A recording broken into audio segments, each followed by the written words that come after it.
I just saw this documentary called Mother's Courage, talking back to autism, about an Icelandic autistic boy who was locked inside of his body, and throughout his mum's search to find answers here in America, they found a way to teach him how to speak with a letterboard, which completely unlocked him. I remember my friend and I were driving in the car, and we were just kind of brainstorming about what is a good short film, and she said, I always like very, very simple stories.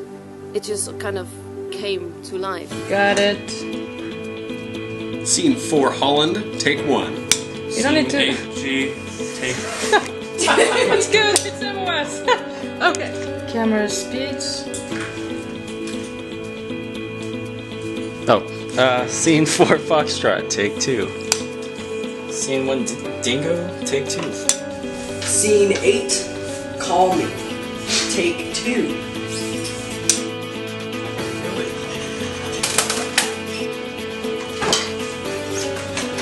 That's good going. That's good stuff. Camera speeds. Scene 9, Bazooka Bubblegum, take 3. Yes. I'm ready now. Action. Scene 9, Aggo, take 3. That was tight. Roll camera. Camera speeds. Scene 4, Aggo, take 3.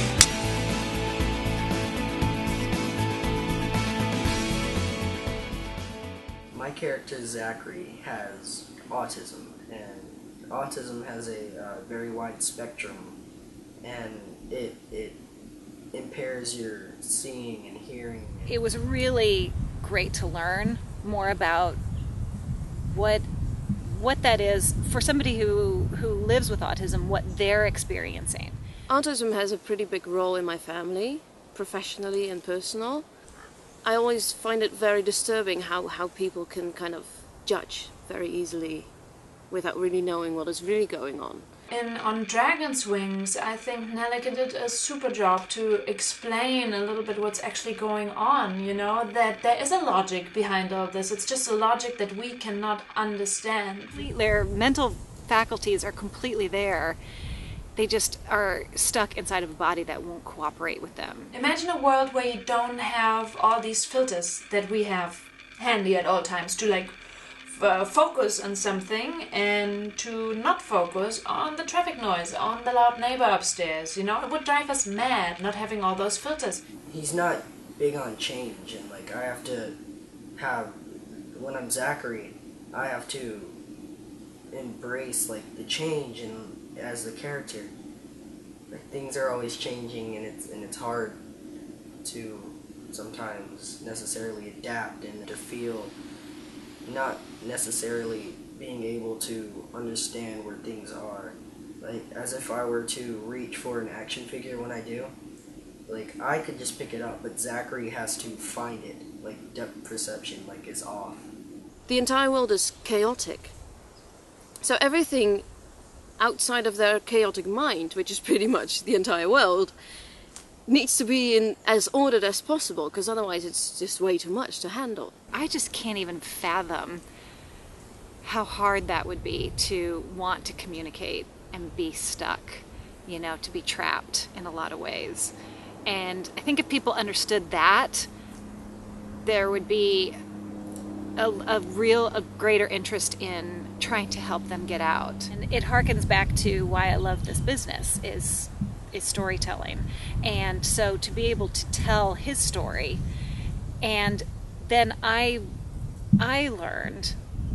A great thing that Nelleke achieved with making this film is to help understand what the parents are going through. How much must it hurt to see your child suffer for real, and how much power and energy and love do you need to endure, you know, these tantrums? The average child that throws a tantrum, you know, there's something you can do about it most of the time. But with an autistic child, often that is not possible. So you have to like try to follow them into this world and help them to get out of there, because for them it's real. It's not crying over nothing.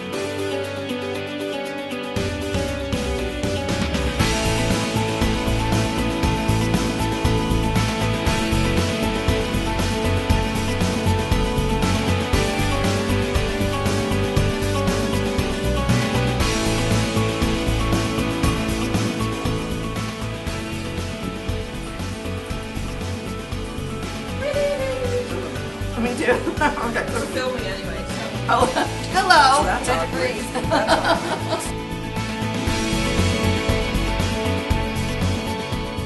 Feeling that I will treasure in my heart for always is when the story that became dear to you is just breathing, and it looks fantastic, and it's just, it really happens, and your actors live through something, and it was just like, it was a tiny little scene that we shot, the first scene that we did, somewhere in the middle of the story, but it just came to life, and that moment that you see that happening is just, it's so amazing. I saw the role and I was like, this is definitely something I want to be a part of, and like I want to get the word out about autism awareness. Now I know more that if I ever meet anybody or have more of that in my life, this whole new understanding of what that means and how I can best relate, learning how to try and reach out differently.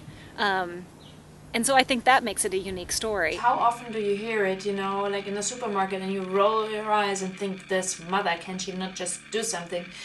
No, sometimes that's not that easy. And if you watch on Dragon's Wings, if what that mother, you know, goes through and what the child goes through, this is real. It doesn't matter who you are.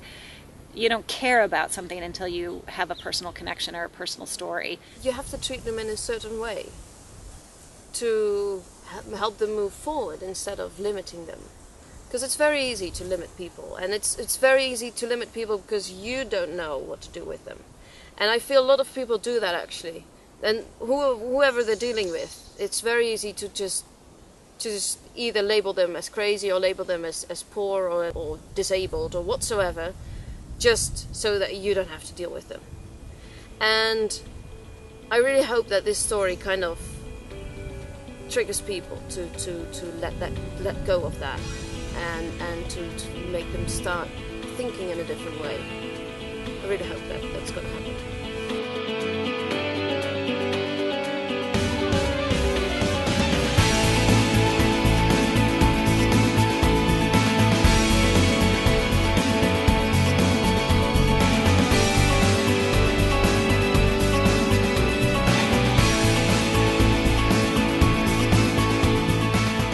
Sound is speeding. Full sound. Despite all the rumors, sound is speeding.